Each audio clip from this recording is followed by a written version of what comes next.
dari bebatuan yang mungkin ini terjadi karena proses peletusan dari Gunung Api Purbalanggeran nih sahabat.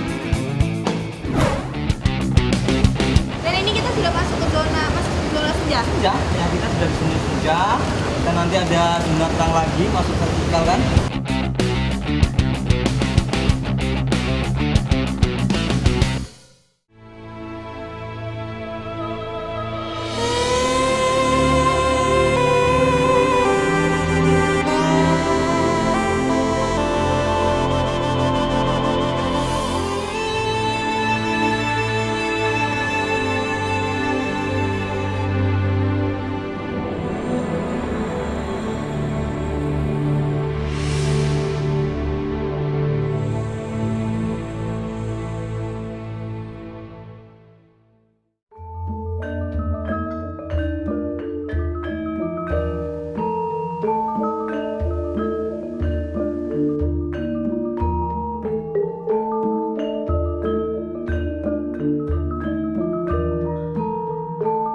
Perjalanan sahabat alam kali ini dimulai dari Provinsi Daerah Istimewa Yogyakarta, sahabat. Provinsi yang dikenal dengan julukan Kota Pelajar ini terdiri atas 1 kota dan 4 kabupaten.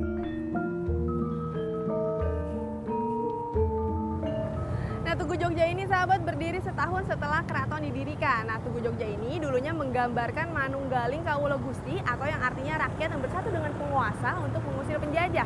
Nah, dulunya bentuk Tugu Jogja ini tidak seperti ini. Tiangnya berbentuk gilik dan puncaknya berbentuk golong dengan ketinggian 25 meter. Maka pada zaman dulu, tugu ini juga dikenal sebagai Tugu Golong Gilik.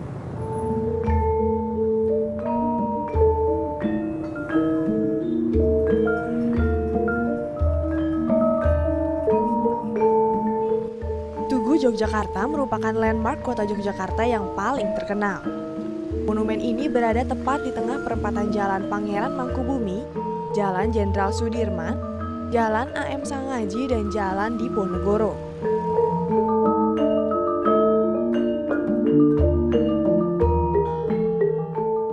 Dan pada tahun 1889 nih sahabat, pemerintah Belanda berhasil merenovasi Tugu Jogja ini dengan bentuk seperti yang saat ini sahabat bisa lihat. Nah, ini ada tujuannya sahabat, yaitu untuk melunturkan perjuangan antara rakyat dengan masyarakat dalam melawan penjajah. Nah, saat ini tugu ini juga dikenal sebagai Tugu Palputi dan masih terus didatangi wisatawan untuk berfoto di sini.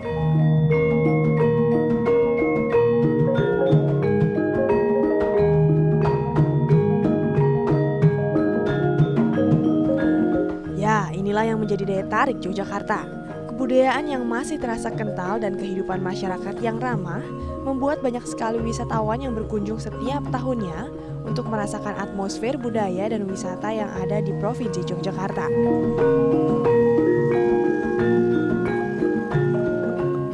Nah sahabat, di Yogyakarta tentu sangat sering dijumpai kendaraan-kendaraan tradisional seperti ini nih sahabat. Ini salah satunya adalah andong.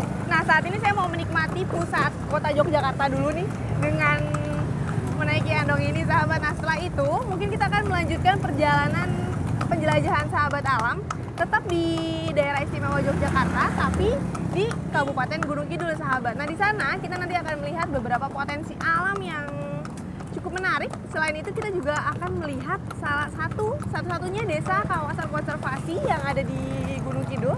Nah pasti perjalanan sahabat alam kali ini akan seru banget sahabat.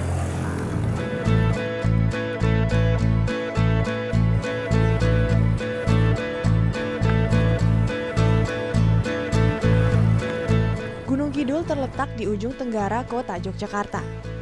Jaraknya dari kota Yogyakarta sejauh 39 km dan terkenal karena berada di kawasan Kars yang memiliki sekitar 400 gua bawah tanah. Gua bawah tanah di kawasan Gunung Kidul dapat terbentuk karena adanya proses cuaca atau air yang mengalir di dalam Gunung Kars dalam waktu yang cukup lama sehingga menimbulkan retakan bahkan goa.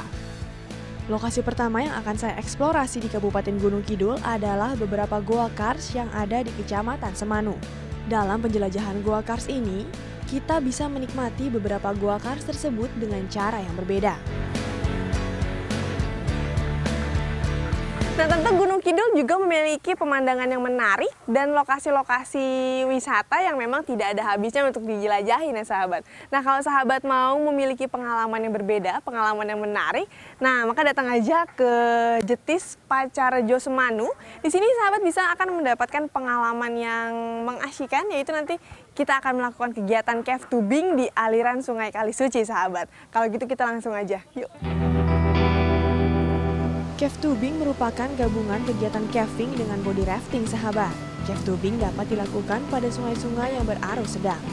Kawasan wisata Kalisuci ini hanya dikelola oleh satu kelompok saja, yaitu kelompok Sadar Wisata Kalisuci atau dikenal dengan istilah Pok Darwis Kalisuci. Halo, Mas Kelik. Selamat pagi. Apa kabar? Selamat pagi. Nah, Yang baik nih. baru sampai. Nah sahabat, ini saya nanti ditemani oleh Mas Kelik nih untuk melakukan kegiatan cave tubing. Nah Mas, tapi sebelumnya saya mau tanya-tanya dulu nih. Boleh. Ini kita nanti kan ada di kegiatan cave tubingnya di Sungai Kalisuci ya, betul ya? Betul. Nah itu boleh tahu kedalaman dari Sungai Kalisucinya sendiri itu seperti apa? Kalau untuk kedalaman air ya, bukan kedalaman guanya. Kedalaman kan. air. Kedalaman air ini di sini variasi juga sih Mbak. Variasi ya? Kalau untuk musim kemarau ya, bisa 1 meter, 2 meter, ada juga setengah meter. Setengah meter juga Tapi ada? kalau sekarang debitnya normal. Ini lagi normal debitnya ya? Bisa dilihat di monitor kan? Wih, apa sih yang harus dipersiapkan sebelum memulai kegiatan cave tubing? Mungkin yang pertama sehat kan? Sehat, saya sehat. Jadi prosedur kami Gitu ya? sehat mungkin. Nggak boleh lagi sakit lah ya, pokoknya nggak enak badan Sama segala macam. Mungkin banyak punya alergi dingin, Oh enggak. bisa pakai selimut mungkin. Mungkin ada protektor helm nanti. Nanti ya Pelampung juga.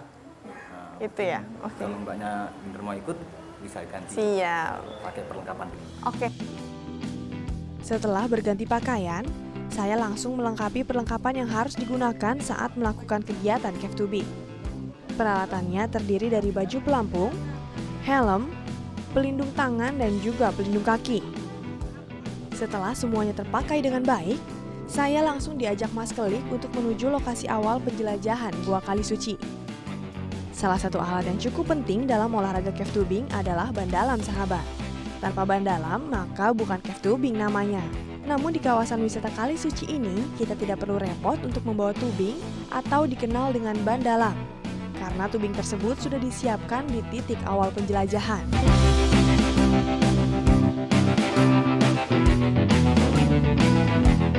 Perjalanan dari pintu masuk menuju mulut gua horizontal yang pertama, yaitu Gua Kalisuci, memakan waktu sekitar 10 menit.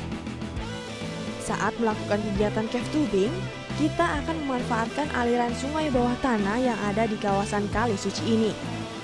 Makanya saat air sungai meluap, kegiatan cave tubing di Kalisuci ini dihentikan karena dinilai cukup berbahaya.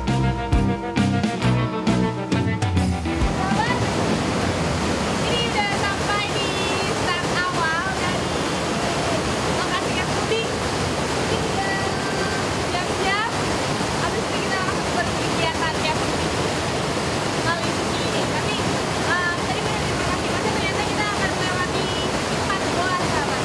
2 goa horizontal dan 2 goa vertikal. Rasanya saya sudah tidak sabar ingin segera turun menggunakan tubing yang sudah disiapkan. Panjang lintasan penjelajahan goa di kawasan wisata Kalisuci ini sekitar 780 meter sahabat. Begitu duduk di atas tubing dan bersentuhan langsung dengan air sungai, rasa dingin langsung bisa saya rasakan.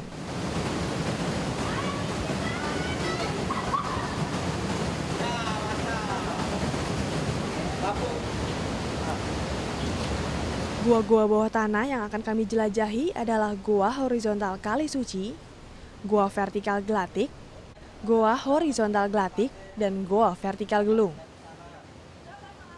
Nih kita udah mau masuk. Nanti ini jalan pertama ya Mas ya? Nanti ini jalan pertama. Tapi masih nunggu tim dulu untuk siap. Baru sama-sama kita masuk ke dalam. Wah seru banget sahabat.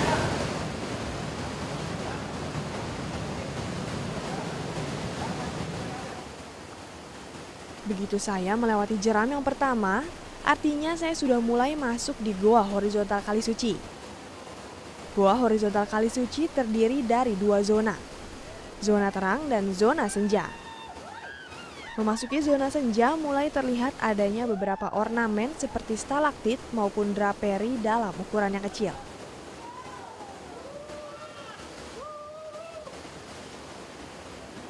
Karena dari pertumbuhan ornamen itu dipengaruhi oleh air kan. Nah di sini kan termasuk di kawasan sungai dari yang terbuka ke tertutup itu kan kencang. Nah, jadi alirnya kencang mempengaruhi proses ornamen, dia akan lambat. Makanya sedikit sekali ornamen di sini. Nah di sana ada draperi. Ya, mungkin bisa ditunjukkan sama Mas Umar. Nah di sebelah sini.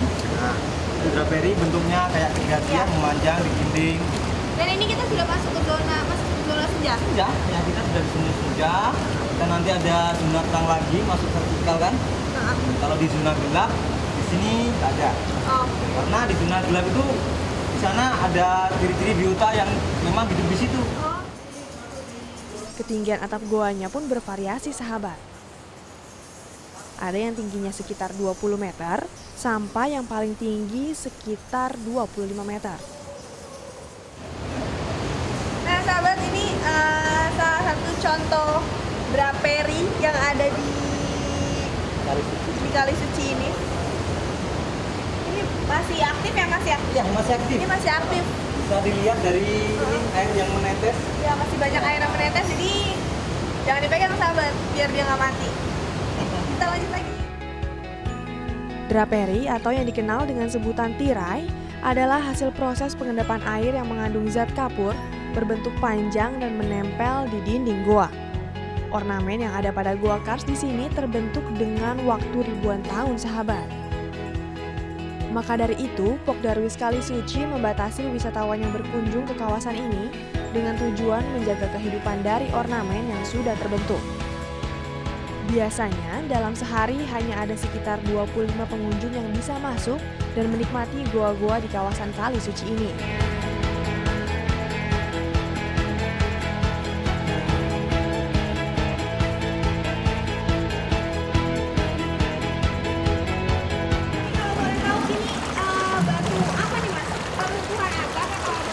Ya, ini batu boulder ya, saya dikatakan boulder ini. Ini mungkin dari atas ini batu ini. Oh gitu, batu boulder ini. Ya, betul. Oh, orang sini di tempat ini mengatakan batu gajah. Batu gajah ya, ini malah sama batu namanya batu gajah, karena gede banget. Kenalan nanti sama batunya. Siap. Dan sekarang ke sana. Ya, kita mainstream. Mainstream itu apa Mas? Warna arus. Awal arus ya? Oke. Siap. Boleh.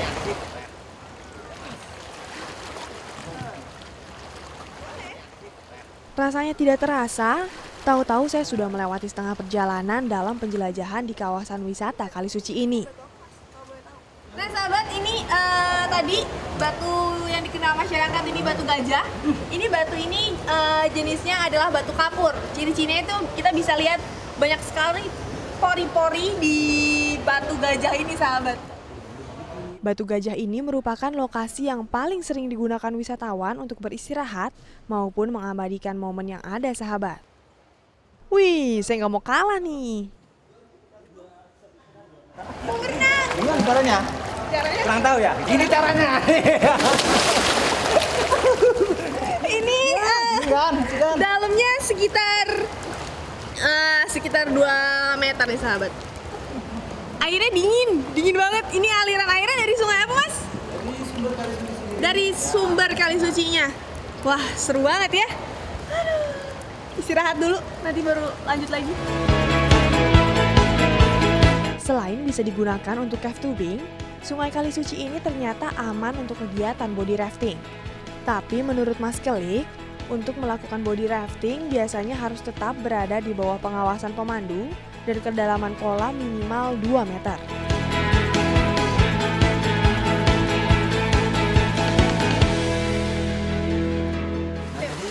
Ini salah satu inlet di sini ya Mbak. Inlet, air inlet. Inlet itu apa Mas? Kayak sumber yang masuk ke aliran utama. Di sana kan disebut inlet. Nah, jadi sistemnya ini kalau ke selatan terus memasuki beberapa gua, ada banyak gua. dari Gua Buri Oma, selatan terus ada ketemu sama Jomblang. Ya, Jomblang itu masuk di vertikalnya Gubuk. Ya. Jadi di sana ada reokopnya, selatan terus bermuara di pantai. Di Pantai Baron itu ya? Ya, jadi ini muaranya di Pantai Baron.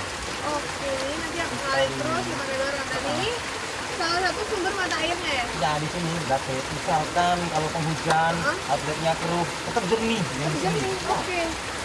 Iya, dan ini rasa beda ya Mas, suhu airnya juga beda. Yang di sini agak hangat, dan di sini udah mulai dingin. Karena dari sungai terbuka. Dari sungai Kalau di sini kan dari bawah tanah kan. Nah, sama satu kiri pegunungan kan Gunung Sewu begitu. Oh gitu ya, Mas? Banyaknya sungai bawah tanah, banyaknya gua. Oke. Ini kalau kayak gini-gini suka dimanfaatkan oleh masyarakat nggak sih Mas? Suka banget. Iya, Dulu malah menjadi penumpang kehidupan di sekitar sini.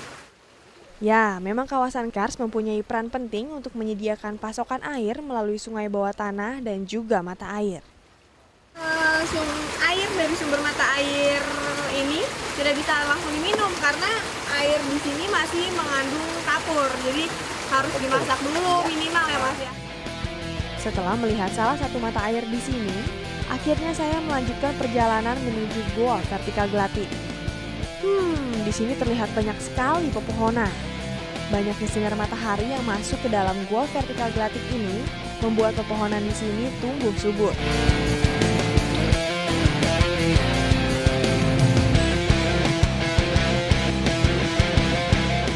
Ini namanya Jeram Gelatik sahabat. Panjangnya sekitar 1 meter. Wah, rasanya seru sekali sahabat.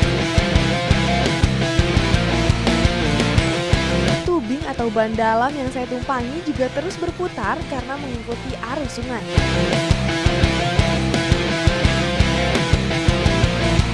Nah sahabat, ini di depan saya ini ada jeram terakhir, jeram yang paling sulit ya Mas ya mungkin ya. Yang paling sulit yang terakhir, nanti setelah ini kita masuk ke horizontal gelatik. Setelah itu arusnya nanti akan tenang lagi, tidak berarus seperti ini. Kita sekarang langsung coba ke sana ya, yuk. Masih lanjut ini. Ya lanjut Mas. Yuk.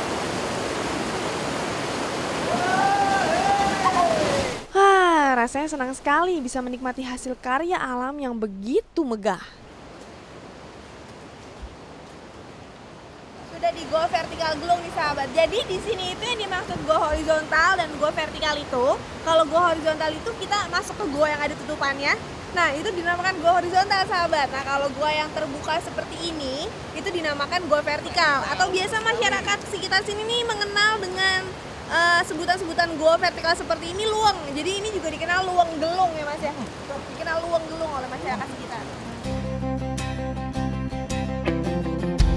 Panjang Goa Vertikal Gelung hanya sekitar 50 meter sahabat. Tapi di sini kita bisa menikmati hijaunya pepohonan dan beberapa ornamen yang terbentuk di sini.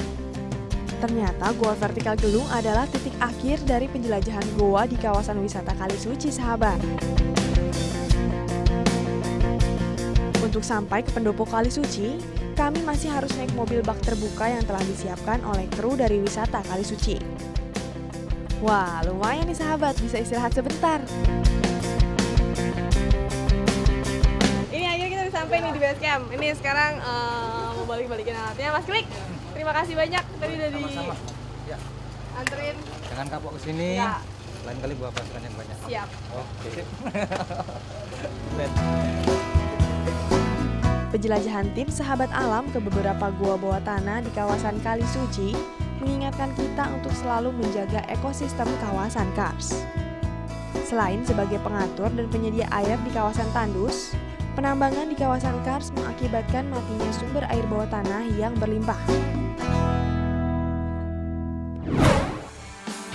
Setelah melihat potensi alam di kawasan Kalisuci, saya melanjutkan perjalanan saya menuju salah satu air terjun, tepatnya di Desa Putat, Patuk, Gunung Kidul. Dalam bahasa masyarakat setempat, air terjun dikenal juga dengan sebutan curug. Nah sahabat, kali ini saya menuju ke Curug Kedung Kandang, yaitu salah satu curug yang cukup unik nih sahabat, yang ada di Kabupaten Gunung Kidul. Nah kenapa disebut curug yang cukup unik? Karena memang Curug Kedung Kandang ini hanya bisa dinikmati pada saat musim penghujan sampai awal kemarau. Jadi kalau sahabat di rumah berkunjung ke Curug Kedung Kandang ini pada saat pertengahan kemarau atau akhir kemarau, maka sahabat mungkin tidak bisa menemukan Curug Kedung Kandang ini karena alirannya yang sangat kecil.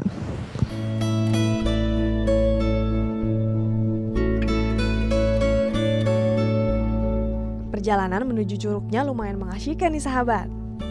Sepanjang mata memandang, hanya ada hamparan padi yang masih hijau. Udaranya juga terbilang segar. Belum lagi suara-suara burung yang menemani saya sepanjang perjalanan.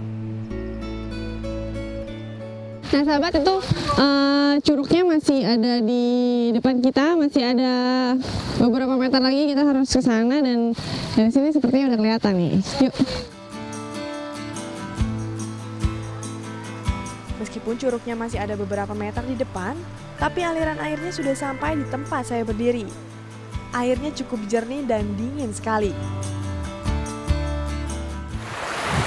Nah sahabat, ini salah satu yang unik juga, selain karena alirannya yang memang adanya saat musim penghujan saja, perjalanan untuk menuju Curug Kedung Kandang juga terbilang unik nih sahabat, karena kita harus menyusuri sungai, yang sungainya ini banyak sekali bebatuan yang mungkin ini terjadi karena proses peletusan dari Gunung Api Purbalanggeran nih sahabat. Wow, jadi bagus banget pemandangannya, keren. Wah, akhirnya setelah berjalan kurang dari 30 menit, saya sampai tepat di bawah air terjun Kedung Kandang. Namun karena kondisi air terjun yang sedang memiliki debit air yang cukup deras, membuat wisatawan banyak sekali yang mengunjungi curug tersebut.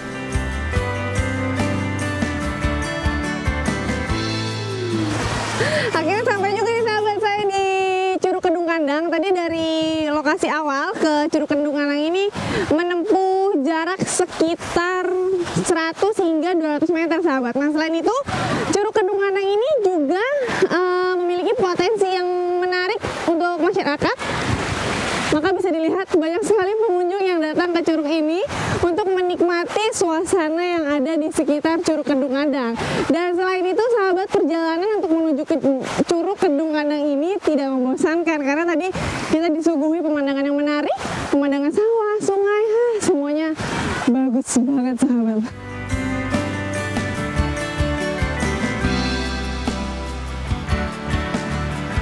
Curug Kedung Kandang ini tersusun atas batuan hitam vulkanik sahabat. Meskipun saya datang di saat musim penghujan, tapi alirannya juga tidak terlalu deras. Daya tarik dari Curug Kedung Kandang ini adalah bentuk air terjunnya yang bertingkat-tingkat dan tidak terlalu tinggi.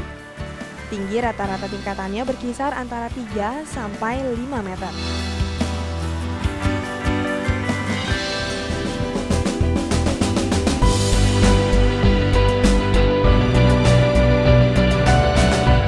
Perjalanan sahabat alam kali ini belum selesai sahabat. Sahabat alam akan mengunjungi salah satu desa kawasan konservasi di Kecamatan Patuk, Gunung Kidul. Desa kawasan konservasi ini juga menjadi satu-satunya desa kawasan konservasi yang sudah bisa menghitung karbon yang dihasilkan oleh hutan konservasi yang ada di sekitar kawasan tersebut.